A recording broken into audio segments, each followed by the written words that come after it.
درود با شما بینندگان گرامی برنامه فوتبال آسیا. غلبه‌های پی در پی چمپیون تاجیکستان استقلال دوشنبه در بازی‌های لیگ چمپیون‌های این قطعه شهرت و شهامت فوتبال تاجیکستان را با اوج اعلا می‌رساند.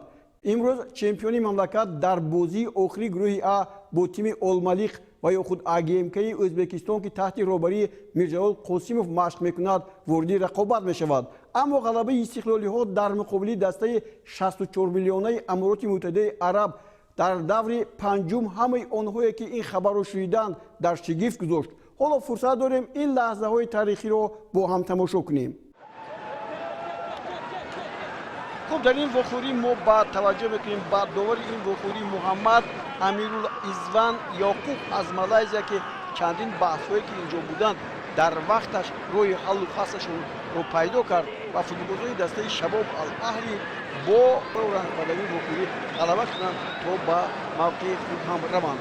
اما این طور نشد. در قسم اول تنها ما دو سه ضربه رو دیدیم و خلاص، اما در قسم دوم فوتبال‌های دسته استقلال بهتر بازی کردند. ما فراهم آوردیم وضعیت رو. منوچهر جلیل در همین حالتی که بود میتوانست حساب رو باز کند، اما در دقیقه 54 خب الاهلی مجید ناصر بسیار خوب بازی کرد.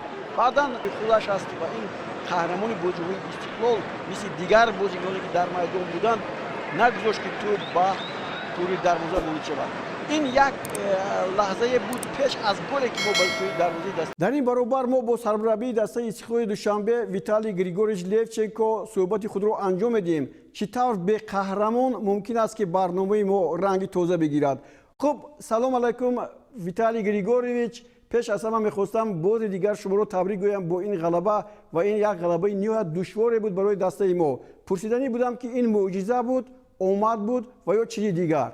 Вы правильно заметили, что была очень сложная, тяжелая игра, вот, поэтому я благодарен ребятам, то, что они терпели 2 тайма, вот, очень было тяжело, видно было и по ребятам видно было, что не было такого движения, как в предыдущей игре с Аль-Хилялем, вот, поэтому, естественно, накапливается усталость, физическая усталость, вот, плюс психологическая усталость. То, что я подчеркивал неоднократно, оно, конечно, сказывается. Вот. Тем более мы проводили 5-ю игру. 5-ю игру – это очень тяжелый график, 2 на 3-й день. Ребята практически не восстанавливаются, но очень тяжело. Я благодарен ребятам, что они терпели 2 тайма, вот. Где-то через не могу, где-то сжав зубы, но выполняли ту установку, вот, которую я давал ребятам, и я им очень благодарен, что они справились с этим. Ну а то, что результат такой, вы говорите, фарт, но я думаю, они своей работой, своим отношением к игре доказали, что они заслуживают победу. Поэтому наверху, наверное, Боженька тоже все видит и помогает нам. Поэтому я думаю, что это все закономерно, и ребята заслужили эту победу. وقتی اساسی و ایلوگی بازی به انجام رسید و در این وقت شما تغییر هیئت کردید و بازی محمد جان رحیمی رو برآوردید و بعد 20 ثانیه به میدان اومدنش او یک لحظه خیلی جالب رو به وجود آورد. توپ رو از محافظتگر گرفت، با کپسای دسته پرتافت و علیشیر جلیوف توپ رو وارد دروازه کرد. شما با مقصد وقت کشی محمد جان رحیمов رو به میدان آوردید یا چیزی دیگر؟ Ну, я вернусь к этому эпизоду. Я вчера с ним пошутил на эту тему. Я говорю: Мухаммад, я тебя выпускал время потянуть, а ты взял, побежал, говорю, отдал голевую передачу, мы еще гол забили. Вот, он смеется. Вот, поэтому, да, действительно, ну, я не могу сказать, что я там, ну, как-то какой-то там у меня был план на него. Я же говорю, я ему сказал откровенно, вроде в доле шутки, но есть доля правды, что я видел, что уже Ахтам Назаров подустал, вот, оттуда у нас пошли немножко проблемы, я имею в виду передачи фланговые, вот, концовка была жаркой, поэтому я хотел выпустить свежего футболиста Мухаммада, чтобы он закрыл этот фланг и чтобы оттуда не было передач. Вот. Ну, я же опять же говорю, все, что не делается, делается к лучшему. Вот видите, мы его выпустили, он свежий. Первый момент он поборолся вверху, выиграл этот мяч. Второй момент он побежал на угловой флажок, вот, отобрал мяч у защитника. Вот. И третий момент он отдал голевую передачу. Ну, еще раз говорю, честь и хвала ему, как и всей команде, что побежали в контратаку, добежали туда, вот, и забили этот мяч. И судья даже не дал с центра поля разыграть, свистнул. Ну, вы сами видели те эмоции, которые были у нас, вот. Поэтому, ну, это просто заслуга, большая заслуга ребят, то, что вот они вот так относятся к играм, вот, и столько отдают своей энергии, плюс столько отдают физических сил своих для достижения победы. тартиби ҷойгиршавии дастаҳо дар гурӯҳҳо пешгӯинашаванда аст. ҳатто 10 имтиёз имкон намедиҳад ки дастаҳо ба даври бозиҳои 8-1 ниҳоӣ рухат гиранд. Шумо дар ин бора чӣ фикр доред? Ну, естественно, мы будем делать все для того, чтобы выйти из группы. Вот. Я еще раз перед этим говорил, что нас ждет 2 финала. Вот один финал первый мы прошли, нас ждет второй финал. И игра с Узбекистаном, с АГМК будет очень сложная, потому что, еще раз говорю, это наши соседи, вот, мы их уважаем, и поэтому эти игры, они всегда носят принципиальный характер. Здесь никто не будет там в полсилы выходить и играть. Естественно, и АГМК, вот, так же, как и мы, ставим, наверное, максимальные задачи в эту игру. Поэтому я думаю, что будет битва, что будет бескомпромиссная игра. Вот, и, ну, мы хотим победить в этой игре. Поэтому мы приложим максимум усилий и максимум сил, то, что у нас осталось, чтобы добиться положительного результата. дар бораи дастаи истиқлол шабакаҳои иҷтимоию хабарӣ ва дигар расонаҳо баҳсҳои зиёдеро барпо карданд ва менависанду мегӯянд. аммо ман мехостам ки аз шумо бифаҳмам ки дар ҷои воқеа дар бораи истиқлол чӣ суханҳо мегӯянду чӣ пешниҳодҳое ҳаст ва ё худ чизи дигар. Про Истикол говорят, что это открытие Лиги Чемпионов, что никто не ожидал, что, ну, команда с таким маленьким бюджетом и с такими, как бы, ну, местными практически футболистами будет добиваться такого результата. Вот, поэтому организаторы считают, что это открытие Лиги Чемпионов. Вот. Ну, это хорошо, когда мы подняли свой рейтинг, вот, и к нам уже по-другому относятся и в арабском здесь мире, вот, и в Азии, во всей Азии по-другому. То есть нас уже будут воспринимать как равных соперников. Это очень достойно уважения, поэтому я благодарен ребятам, что они своим трудом, своим отношением заставили себя уважать.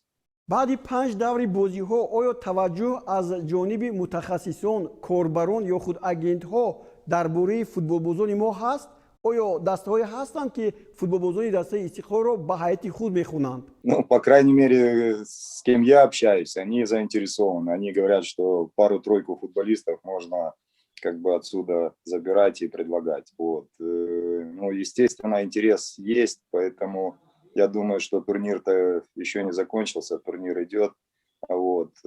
Посмотрим, когда турнир закончится, на каком месте мы будем. Естественно, есть интерес, естественно, на ребят будут выходить. Вот. Это большой плюс, потому что Лига Чемпионов – это огромный рынок, вот, где, естественно, много агентов, где много скаутов, которые смотрят, анализируют. Вот, и, естественно, уже берут на карандаш наших футболистов. Дай бог, чтобы это все воплотилось в жизнь, и наши футболисты действительно уехали в хорошие чемпионаты, на хорошие условия. Вот, это, с одной стороны, поднимает рейтинг нашего чемпионата и нашей страны. Поэтому дай бог, я думаю, что после этой Лиги Чемпионов пару человек должны уехать в хорошие клубы на хорошие контракты. бори дигар ба шумо ташаккур. мо умед дорем ки дастаи Истиқлол дар ҳақиқат дар бозии имрӯза боз як имтиёзе мегирад ва роҳи худро ба бозиҳои 8-1 ниҳоӣ ҳамвор мекунад. ин умеди мо ҳаст ва бори дигар таърихи футболи Тоҷикистон ҳам дигар мешавад. ба шумо барори кор ба бачаҳо саломи моро расонед. мо интизори ғалабаи онҳо ҳастем. ташаккур.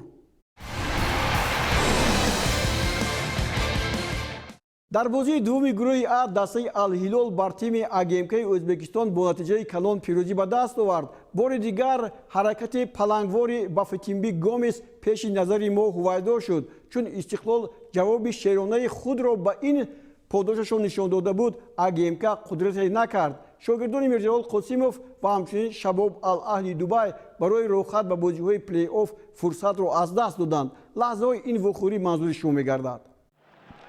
дастаи Ал-Ҳилоли Арабистони Саудӣ ки мехост Шабоб Ал-Аҳли дастаи Истиқлолро мағлуб кунад, ба ин бозӣ омад бо Агемка ва дар натиҷа дар дақиқаи 39 Лусиано Вето аввалин тӯбро ворди дарвоза кард. дарвозаи дастаи Агемка ва футболбозони дастаи Ал-Ҳилол тамоми он қаҳру ҷаҳле ки дар бозӣ бо Истиқлол бохта буданд ба сари футболбозони дастаи Агемка рехтанд ва дар натиҷа боз дар дақиқаи 47 ба Фитимби Гомес футболбози фарансавӣ ки ҳамеша ҳамин гуна амалҳоро дар майдон баъди гол заданаш иҷро мекунад, палангро нишон медиҳад, дар ин ҷо тӯби дуюмро ҳам ба самар расонид. футболбозони дастаи Агемка бошанд чи дар баробари дастаи Ал-Ҳилол онҳо бозии хуб нишон дода натавонистанд ва футболбозони дастаи Ал-Ҳилол бори дигар як тӯби дигарро ба самар расониданд ва бор ин навбат бошад Юсуф Аш-Шаҳронӣ, яке аз бозигарони номии ҳам дастаи мунтахаби Арабистони Саудӣ ва ҳам Ал-Ҳилол муаллифи ин голро ба ӯҳдаи худ гирифт ва бозӣ бо ҳисоби 3-0 бо ғалабаи дастаи Ҳилол анҷом ёфт ва вақте ки ин бозӣ ба анҷом расид, онҳо диданд ки ғалабаи дастаи Истиқлол бар Шабоб Ал-Аҳлӣ ба онҳо имконият намедиҳад ки ба зинаи аввали ҷадвали мусобиқот бароянд.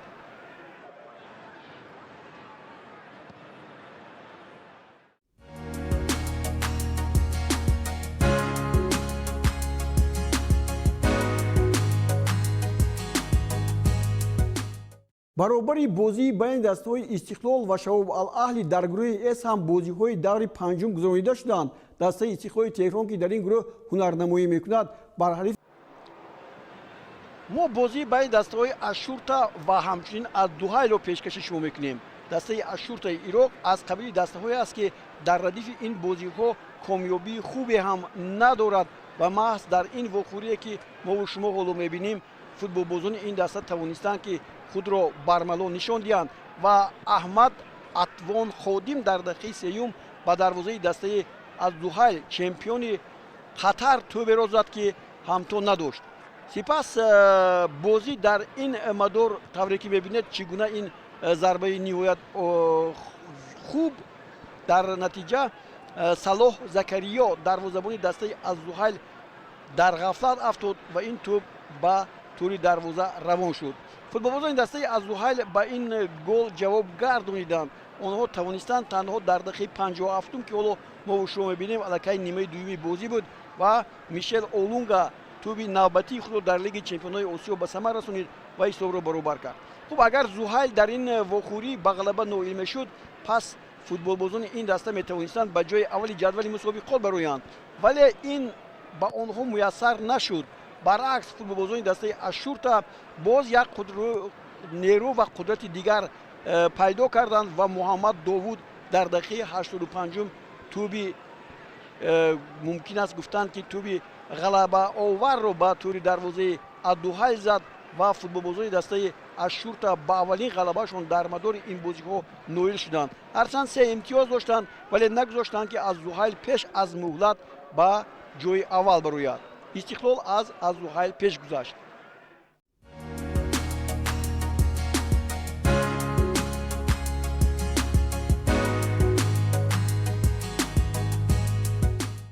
шоми дирӯз дар гурӯҳи Б бозиҳо ҷамъбаст шуданд. пахтакори шаҳри Тошкан ки дар ҳайаташ Диёр Холматов, писари бозигари дастаи мунтахаби Тоҷикистон, зодаи Тоҷикистон Акмал Холматов ҳунарнамоӣ кард, бар Алқува Алҷавия бо ҳисоби 1-0 ғалаба карда дар зинаи сеюм боқӣ монд. вохӯрии ҳалкунанда барои ҷои дуввум ки рохати бозиҳои 8-1 ниҳоиро дар пай дошт, тезу тунд гузашт ва трактори Эрон садрнишини гурӯҳ клуби футболи Шарҷаи Амороти Арабро бо нишондоди 2-0 ноком кард. лаҳзаҳои ин вохӯриро ҳам дорем ва тамошо мекунем. чун бозӣ байни дастаҳои Шарҷа ва трактор ҳоло манзури шумо мегардад, бояд гуфт ки футболбозони дастаи пахтакори Ӯзбекистон танҳо бо ҳисоби 1-0 дар дақиқаи 79 голро тавассути Холдурхонов ба самар расониданд ва пирӯз шуданд бар Қувва Алҷавия. аммо дастаи Шарҷа бошад дар муқобили дастаи трактор бозии хуб нишон надод. ин ҷо Аббозода буд ки дар дақиқаи 7 ҳисобро боз кард ва ҳамин бозингар дар нимаи дуюм ҳам аз худ маҳорати олӣ зоҳир кард. футболбозони ин даста тавонистанд ки як нав кӯшише кунанд ки пешсафро бо ҳисоби 2-0 шикаст диҳанд. ин тӯби дуюми Аббозода аст ва дақиқаи 66 вохӯрӣ ки пирӯзиовар буд. اگر تراکتور غلبه نمیکرد حالا با 10 امتیاز در زینه دوم نبود، اما فوتبالبازان این دسته توانستند که هر چی نباشد کوشش کنند تا به بازی‌های 8-1 نهایی رسند. دو بازی دیگر در گروه‌ها جمع‌بست نشده است و از این رو تراکتور هم امکان دارد که راه را به سوی بازی‌های 8-1 نهایی برای خود هموار کرده باشد. این همون بازی بود که ما و شما تماشا کردیم و فوتبالبازان دسته شارجه نتوانستند این نوبت در مقابل تراکتور بازی خوب نشان دهند. بخوری اولی این دسته ها با حساب 0-0 به پایان رسیده بود.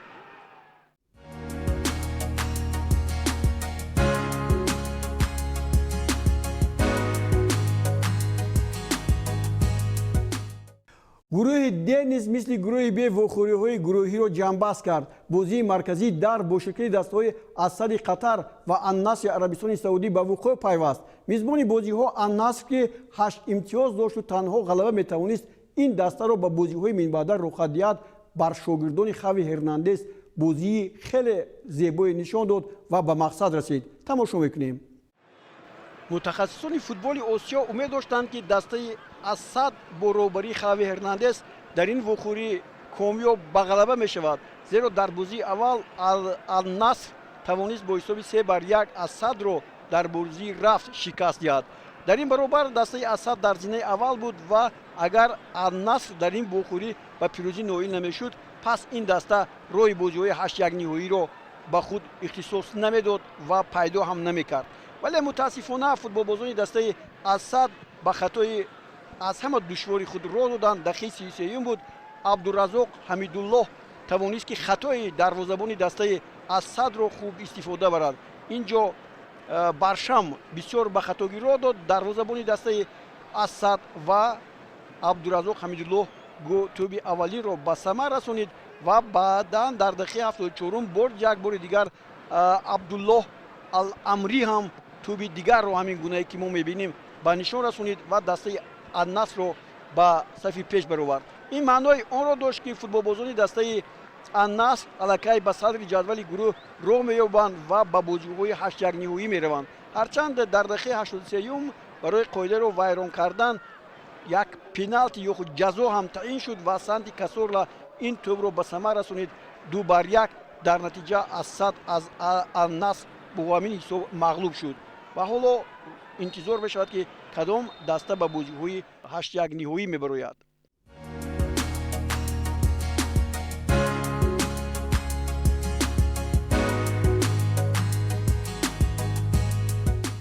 از گروه ای که دسته پرسپولیس ایران، الوحده امارات، گویا هندوستان و الرایان قطر حضور داشتند، یک بار دو دسته روی بازی‌های 8-1 نهایی را پیشه کردند. پرسپولیس چمپیون سال گذشته قطر الرایان را با نتیجه 4-2 شکست داد. الوحده هم گویا هندوستان را مهمانداری کرده با 2 گل زده‌اش به بازی‌های سال آینده لیگ چمپیون‌ها فرستاد. دسته پرسپولیس یگانه دسته است که 2 دور پیش از انجام مرحله گروهی روی خود را به بازی‌های 8-1 نهایی هموار کرده بود و اگر در خاطر داشته باشد در بازی گذشته از دسته الوحده با حساب 1-0 مغلوب شد که با جدول مسابقات تاثیرگذار نبود. در وخوری با دسته الرایان فوتبالبازان این دسته مهارت عالی نشان دادند و الکی در دقیقه 27 شهریار ماگانلو توانست که حساب را باز کند. این توپ زده شده را ما و شما دیدیم.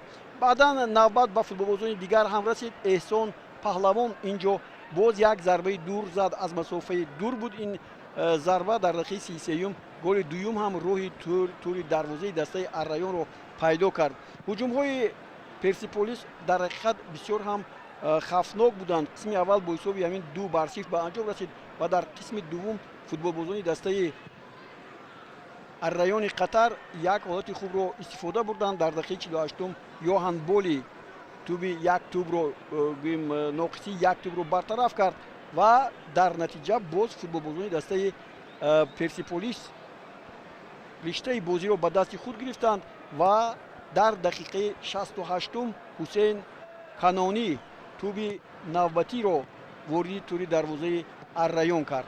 معلوم بود که در این بازی در حقیقت پرسپولیس به پیروزی نائل می شود و فوتبالبازان این دسته یک فرصت دیگر دادند برای الرایان که یک حالت دیگر رو به وجود آورد در دقیقه 72 و باز همون یوهان بولی باز дубли худро ба самар расонид ва натиҷаро 3-2 кард ва дар охир як футболбозе ки ҳоло ба шумо муаррифӣ мекунем ин исо али касир аст ки соли гузашта агар дар ёд дошта бошед барои як амале ки нишон дода буд ӯро 6 моҳ аз бозии футбол дур карда буданд ва ҳоло ӯ ба дастаи Персиполис баргаштааст ва голҳои худро мезадад. Ин ҳамин алкасире буд ки соли гузашта дар радифи бозиҳои ҷоми лигаи чемпионҳои Осиё муҷозот шуда буд.